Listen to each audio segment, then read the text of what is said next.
Bienvenue sur le channel.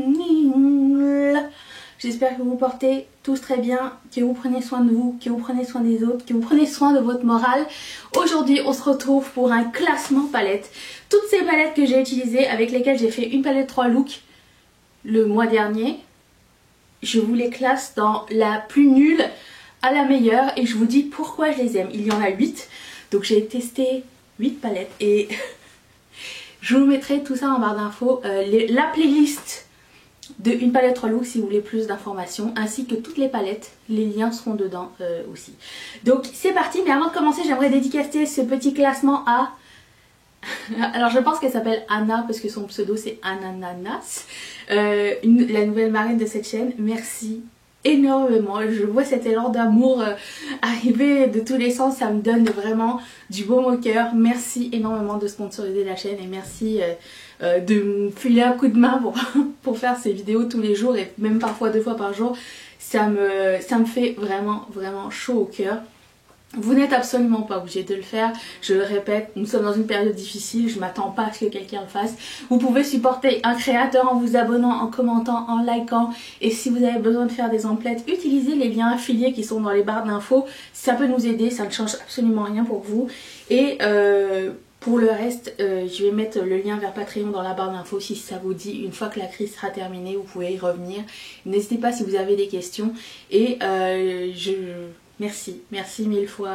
Vous êtes autant un baume au cœur pour moi que je le suis pour vous. Je vois tous vos messages d'amour le matin quand je me réveille en disant tu m'as mis de bonne humeur et tout. Sachez que c'est réciproque. On se sent un petit peu moins seul dans cette galère et c'est comme ça qu'on crée une communauté de toute façon. Donc merci énormément. Passons aux palettes. Je commence par la plus décevante. Tiens encore. M'appelle Louise. J'ai filmé ceci, si jamais vous demandiez. Hop là. Je commence par la plus décevante. Je sais que c'est une favorite de tous, mais moi, ça ne fonctionne pas sur moi. La Be Perfect Carnival XL Pro, machin. Oh, je suis tellement décevante. Pourquoi? Parce que c'était la palette pour moi qui allait être parfaite, avec un peu de néon, un peu de couleur, un peu de neutre, des finis différents, quoi, pas tellement différents, il y a quoi, 2 finis, faut pas exagérer, il y a un fini mat et un fini irisé, il n'y a pas genre des multitudes de finis comme on peut voir dans les palettes un peu plus récentes je dirais, sauf que les couleurs, les pigments pressés sont beaucoup trop forts, un petit peu le même principe que la M. Mitchell et Beauty Bay, ça, sur mes yeux c'est une catastrophe. Je l'ai même filmé, vous voyez l'avant après avoir utilisé cette palette là. Franchement elle fonctionne pas pour moi, c'est trop triste et du coup je suis obligée de la mettre en dernier parce que je la réutiliserai plus jamais, mais je sais que c'est pas une règle générale. J'ai vu des commentaires qui disaient ah mais j'hésitais mais j'ai vu sur toi ce que ça donne et tout, finalement je la prendrai pas. Sachez que c'est seulement si vous êtes sensible des yeux ou si vous avez une peau à risque avec les pigments, ça fait ça. Moi ça fait, je pense que c'est la 3e palette qui me fait ça. Celle-ci, la Mitchell et la Zulu de Juvia's Place. Je sais pas pourquoi.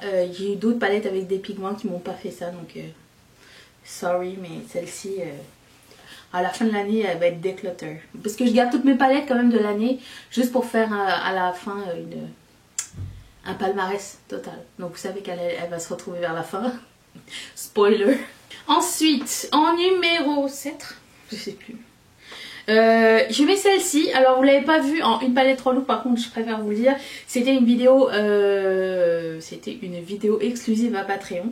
C'est un petit plus que vous avez quand vous êtes sur Patreon. Donc pourquoi je la mets en numéro 8? C'est la Mauve Obsession de Huda Beauty. Je la mets en numéro 8 parce que depuis cette collection là, celle qu'elle a fait après c'était quoi? Il y avait la Gemstones, je sais pas quoi. Il y avait aussi les néons et il y a les nudes et il y a les pastels. Et ça c'était la première mouture et je trouve qu'il n'y avait pas assez de couleurs spéciales. Il n'y avait que 3 couleurs spéciales et le reste c'était 6 mat. J'aime énormément cette couleur là par contre. Et ils fonctionnent tous très bien hein, mais c'est juste que c'est pas un must pour moi et ça manque de couleurs les couleurs de Huda, les couleurs magnifiques qu'elle nous donne. C'est pas une mauvaise palette du tout, c'est juste que c'est pas du tout dans mon top. Je sais pas si elle nous a habitués à mieux du coup depuis. Donc c'est pas un coup de cœur instantané. Numéro 6, la Flutterby de Colourpop. Alors je sais pas, j'ai hésité entre les deux. Celle-ci aussi je l'ai mis en une palette 3 looks pour Patreon, je sais. Écoutez, il faut avoir des avantages. J'aurais pu les mettre égalité en fait. Ces deux palettes là, je sais que l'année prochaine, admettons, je les mettrai dans un purgatoire et que je les réessayerai pour savoir vraiment qu'est-ce que je vais en faire. C'est ce que je fais cette année, donc c'est ce qui se passe en ce moment avec la So Jaded. C'est la palette dont je me sers pendant tout le mois de mars et un petit peu avril, et après ça il va y avoir une autre palette du purgatoire, il y aura des palettes oubliées et il y a des palettes que j'adore. C'est un petit peu comme ça que je voulais fonctionner avec mes rotations make-up, et celle-ci l'année prochaine fera partie sûrement d'un purgatoire. J'ai l'impression que j'ai pas, même si j'ai fait 3 looks avec, j'ai pas un coup de cœur non plus instantané. Peut-être que ces couleurs là sont pas faites pour moi vraiment, je ne sais absolument pas. Il y a quelque chose qui m'a pas comme fait battre mon cœur, je ne sais pas pourquoi, et pourtant quand on regarde à l'unité, ce sont des couleurs magnifiques, surtout ces deux là, c'est des magnifiques couleurs, mais les looks que ça donnait, ça restait quand même très froid. Je sais pas, je porte des couleurs froides aussi, mais les couleurs mauves pour moi demandent à être un petit peu plus adaptées, tout comme l'autre. L'autre a un petit peu plus de ton chaud à l'intérieur que celle-ci, je dirais. Mais comment dire, peut-être qu'il faut que je trouve la twist pour pouvoir l'utiliser. Je veux pas ne jamais l'utiliser, mais je dirais que c'est pas les couleurs les plus flatteuses sur ma couleur de peau. Donc j'ai envie d'exploiter un petit peu plus cette palette l'année prochaine. C'est pour ça que je se retrouve à cette place-ci.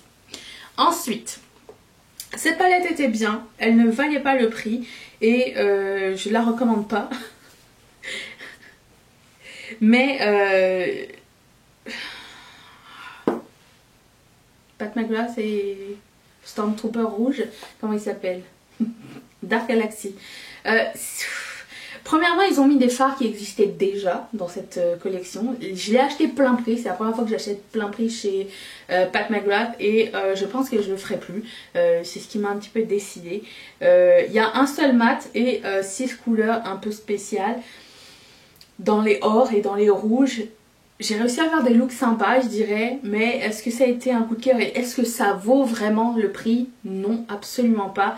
Donc c'est pour ça que ça se retrouve à cette place-là. Je garderai absolument la palette parce que j'aime certains fards à l'intérieur, je trouve qu'ils sont uniques, ils sont jolis et que j'aime beaucoup Star Wars. Donc c'est sûr que je garderai ça pour effet collector et aussi pour les porter parce que ce sont de jolis fards, mais ce ne sont pas des jolis fards qui valent 80 balles, vous voyez ce que je veux dire?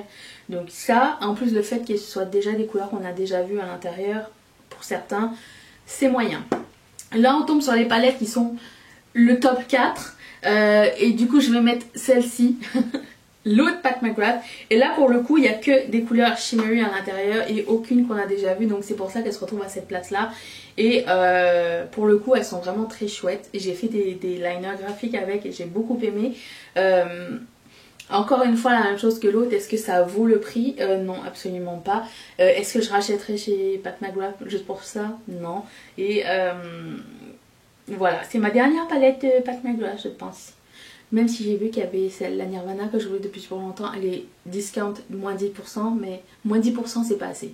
Donc peut-être un jour moins 50%, 40, 30, peut-être, maybe. Mais je préfère encourager des créateurs indépendants de make-up, genre Devina, Luxie, Terra Moon Cosmetics, Cliona, et je sais pas, pour le même prix disons que non, mon cœur n'est plus à Pat McGrath. Ensuite, top 3. Au numéro 3, je vais mettre la Smoke Sessions palette. Celle-ci aussi c'était une palette 3 looks pour Patreon, je sais, il faut que je fasse du contenu. Écoute, si quelqu'un sponsorise ma chaîne, il faut au moins que je lui donne quelque chose d'autre en retour. Donc j'ai utilisé toutes les couleurs qui sont à l'intérieur. Elles ne se retrouvent pas en numéro 1 parce qu'il n'y a pas de couleur de transition, il n'y a que 2 mats à l'intérieur. Cependant, les 6 shimmers à l'intérieur sont juste magnifiques. La seule couleur que j'ai trouvé difficile à travailler, c'était la Sour Diesel. Je trouvais que c'était pas facile à estomper. Le reste, j'ai vraiment pas eu de mal et j'aime vraiment beaucoup cette palette, surtout ce côté-là, c'est magnifique. Ces deux-là aussi, ces deux kakis sont sublimes. Bon, je les aime tous en fait. Mais petit hic, c'était lui qui était pas top. Et étant donné que en palette toute seule, elle n'est pas complète, elle peut pas être numéro 1. C'est normal, c'est comme ça. Et en plus de ça, le thème, c'est pas le meilleur thème du monde quoi. Donc, mais somme toute, les Farmel Cosmetics, j'aime vraiment beaucoup. La numéro 2, c'est une grande palette de Colourpop. Et c'est celle-ci. Alors j'ai fait aussi une palette 3 looks que j'ai déjà postée. J'aime beaucoup l'harmonie de couleurs à l'intérieur. Je trouve qu'elle est très complète. On peut comparer à la Jaclyn Hill peut-être. Et il y a des petits duochromes super mignons à l'intérieur aussi. Il y a plein de couleurs que je n'ai pas exploitées encore, genre celle-ci. Mais vraiment, je trouve que c'est une palette très estivale, très printemps-été aussi. Vous avez aussi pas mal de neutres, vous avez plusieurs finis, vous avez des pailletés, vous avez des glitters pressés, donc vous avez aussi des duochromes, vous avez des sequin shadow, vous avez des mats, vous avez des satinés et franchement elle est très complète et je l'aime vraiment beaucoup. Pourquoi c'est pas ma numéro 1? Parce que c'en est une autre. Je vous montre un peu ici. J'ai plus de lingettes. La numéro 1, est-ce que quelqu'un peut la deviner? Je pense que oui. Ma numéro 1, c'est la Morphe Icy Fantasy. Parce que c'est la première palette pastel que je possède. Et qu'elle est juste sublime, super inspirante. Encore une fois avec plein de fini. J'ai même pas exploité genre la moitié des fards à l'intérieur, mais elle était géniale. J'ai fait 3 looks avec et c'était vraiment une super cool expérience. Sauf pour ce petit orangé qui tient pas sur moi, mais un jour on va le mater, on va réussir. Mais ça m'a tellement inspiré, j'ai tellement aimé ça et j'ai envie de l'utiliser. À chaque fois que je la vois, je dis oh, elle est vraiment trop jolie. J'ai hâte de voir d'autres palettes pastels qui vont sortir. J'imagine que ça va être un trend et qu'on en verra d'autres, mais j'aime beaucoup les pastels, donc ça c'est vraiment ma palette favorite et je vous la recommande à 100%. Je sais qu'elle est sold out en France en ce moment, mais je pense pas qu'elle sera sold out pour toujours. Elle finira par revenir. Je surveille et je vous tiens au courant sur Riette Makeup quand elle revient en stock de toute façon. Ne vous inquiétez pas. Et puis voilà, c'était mon top. Est-ce que dans ces palettes là vous auriez mis une palette plus haute et une plus basse de celles que vous avez, disons? J'aimerais bien savoir votre classement par rapport à ces palettes si vous en avez, parce que j'ai vraiment pas beaucoup de nouvelles palettes en fait. Je pense pas. C'est relatif encore une fois. Mais j'aimerais bien vous lire à ce sujet. Et si c'est pas encore fait, je vous suggère de vous abonner. Je suis là même des fois 2 fois par jour. Je vous laisse ma tête ici. Je vous laisse une vidéo là. Je remercie encore une fois Ananas ainsi que toutes mes marraines et tous mes parrains de sponsoriser cette chaîne. Si toi aussi ça te tente un jour, peut-être plus tard, tu pourras cliquer sur le petit carré qui va t'envoyer directement chez Patreon. Je vous retrouve très bientôt pour une prochaine vidéo. Allez-vous être là? Moi oui. Bye.